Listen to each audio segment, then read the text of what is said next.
Do you know your Bible? Do you know your Bible? Walk with me now. Genesis. In the beginning God creates and calls. Promise begins. Exodus. Hello, friends, and welcome back to BCTA Ministry. I am glad I'm here today. I am making progress. Amen. God is good.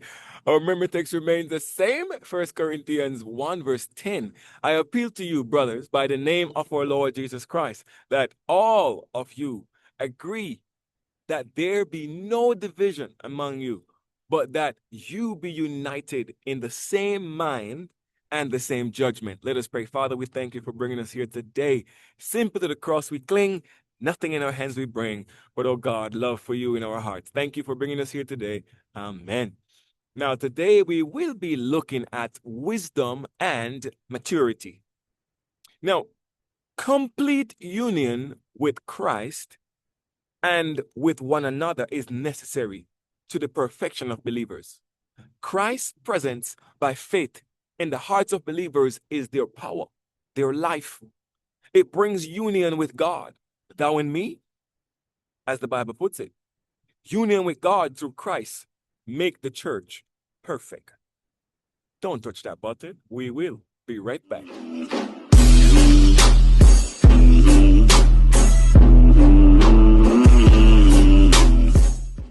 Welcome back. Welcome back. Now, I know we have heard this term, when I was a child, I act like a child. Amen? But now I'm grown, I act like a grown man, right? Maturity. Amen? Wisdom and maturity. But if you have your Bibles, come with me to 1 Corinthians 3. We're going to read from verses 1 through 4. The Bible says, "And I, brethren, could not speak to you as to spiritual people, but as to carnal, as to babes in Christ. I fed you with milk and not with solid food, for until now you were not able to receive it. And even now you are still not able, for you are still carnal. For where there is envy, strife, and divisions among you, are you not carnal and behaving like mere men? For when one say, I am of Paul, and another, I am of Apollos, are you not carnal?" Mercy. Amen. Are you not carnal? Ay, ay, ay.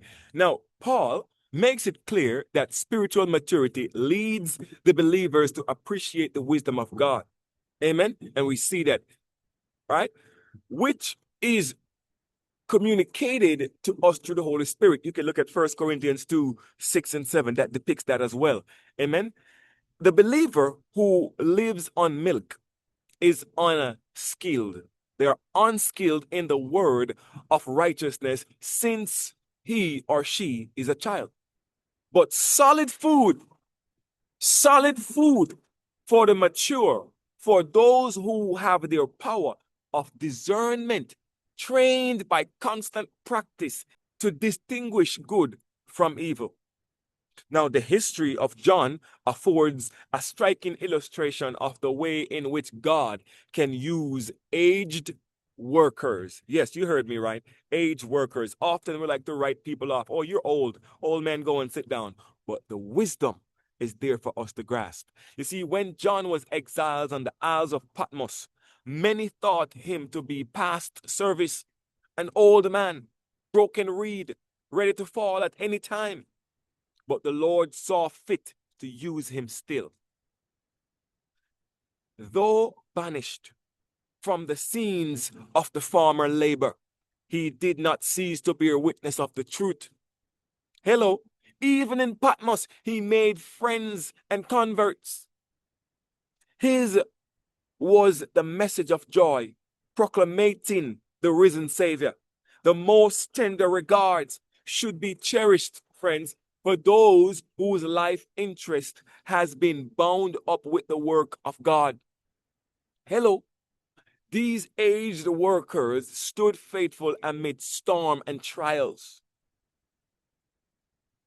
They may have infirmities, but they still possess talents that qualified them to stand in their places, or in the place in God's cause. Though worn and unable to bear the heavier burdens that younger men can and should carry, these still stand, and the counsel they can give is of the heaviest value, of the highest value. Hello. You see, friends, they have made or may have made mistakes, but from their failures, they have learned to avoid errors and dangers. And are they not, therefore, competent to give wise counsel? Who better to give you counsel than someone who have tried and failed and get up again?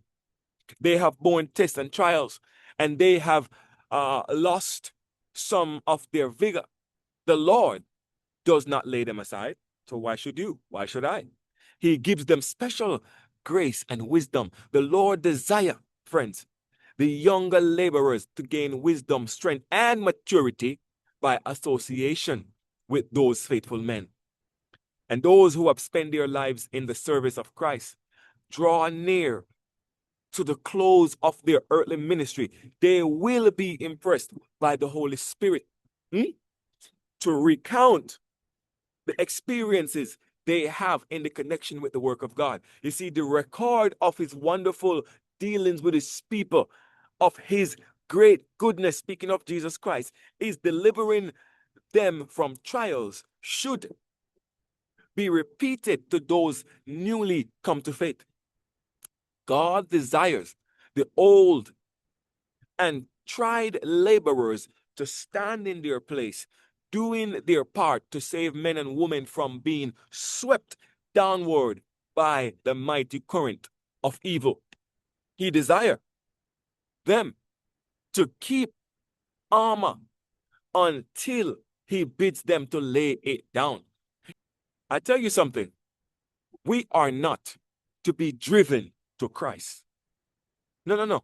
We are not to be driven to Christ. It is our part to come to him and make our own choice and come to the fountain of life freely.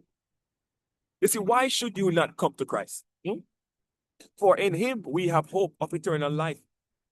It is centered. The lesson that have come to us through Christ are not often repeated maxims. They are full of vital thought. But it is our part to appreciate the divine truth. The Apostle Paul exhorts us to lay down. Lay down or lay hold of the hope set before us in the gospel. Of course, by faith, we are to appreciate the promises of God and to provide ourselves with the abundant blessing that have been secured for us through Christ Jesus. Not from us, but for us.